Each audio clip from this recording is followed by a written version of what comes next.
नमस्कार साथियों, बहुत बहुत स्वागत है नई वीडियो में। साथियों, इस वक्त की सबसे बड़ी और अहम ब्रेकिंग न्यूज़ आ रही है। जी हाँ, बहुत बड़ी ब्रेकिंग न्यूज़ आ रही है, बहुत बड़ी खुशखबरी। अभी उपेंद्र यादव जी लाइव आकर आप लोगों के लिए बहुत बड़ी खुशखबरी लेकर आ चुके हैं राजस्थान में रीट की नई भर्तियों को लेकर। जी हाँ, 1 लाख पदों पर नई भर्ती आप लोगों के लिए लेकर आ चुके हैं। RAS में कई अन्य भर्तियाँ आ चुकी हैं। जी हाँ, अभी अनाउंसमेंट की उपेंद्र यादव जी ने और बताया कि नई 1 लाख भर्तियों का वर्गीकरण किया जाएगा।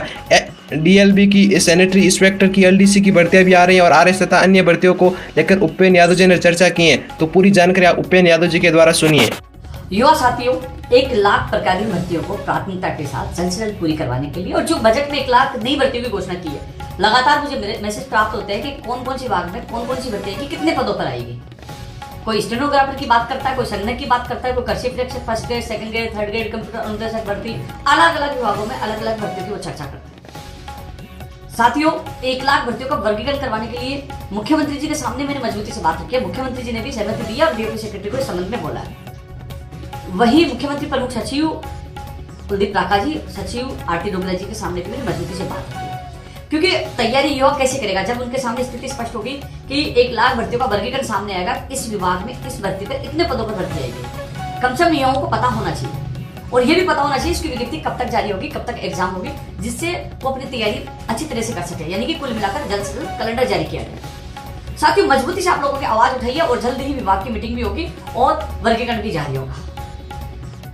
RS भर्ती के भी अभ्यर्थी कई बार लगातार कह रहे हैं कि हमारी भर्ती की विज्ञप्ति कब आएगी। तो RS भर्ती में पदों की संख्या बढ़ेगी। विभाग से जो DOP ने वापस विभागों से रिक्त पदों की सूचना मांगी है, जिसके कारण से देरी हो रही है, लेकिन अच्छी बात यह है कि पदों की संख्या बढ़ रही है।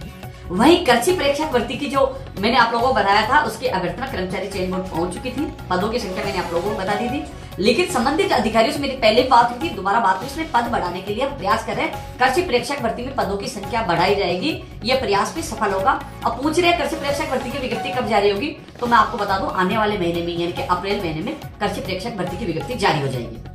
संबंधित अधिकारियों से मैंने बात की है, पदों की संख्या बढ़ाने के लिए प्रयास कर रहे हैं। 15 तारीख को धरना भी दिया था, आपने देखा होगा, और वो धरना कामयाब हुआ। आपकी विज्ञप्ति की जो अभ्यर्थना कर्मचारी चयन बोर्ड पहुंची और अगला जो प्रयास हमारा है पदों की संख्या बढ़ाने का, वो प्रयास भी सफल होगा। यानी कि कृषि प्रेक्षक के जो तमाम अभ्यर्थी अपनी तैयारी में जुड़ जाओ, पदों की संख्या भी बढ़ेगी और आने वाले समय में यानी कि आने वाले महीने में अप्रैल महीने में विज्ञप्ति भी जारी होगी। अलग अलग विभागों के अलग अलग अभ्यर्थियों के अलग अलग मैसेज आते हैं भर्तियों को लेकर। मैं उनको कह दूं कि हम प्रयास कर रहे हैं जल्द से जल्द वर्गीकरण जारी करवाने के लिए, और वर्गीकरण जारी होते ही फिर आपकी भर्तियों की विज्ञप्ति जारी हो जाएगी। वही मैं आप लोगों को बताना चाहूंगा, जो DLB जो एक संस्था है, DLB में भी 1000 से ज्यादा पदों पर LDC और 100 से ज्यादा पदों पर सैनिटरी इंस्पेक्टर की वित्तीय स्वीकृति के लिए विभाग ने वित्त विभाग को भेजा है। यदि वित्तीय स्वीकृति मिल जाती है तो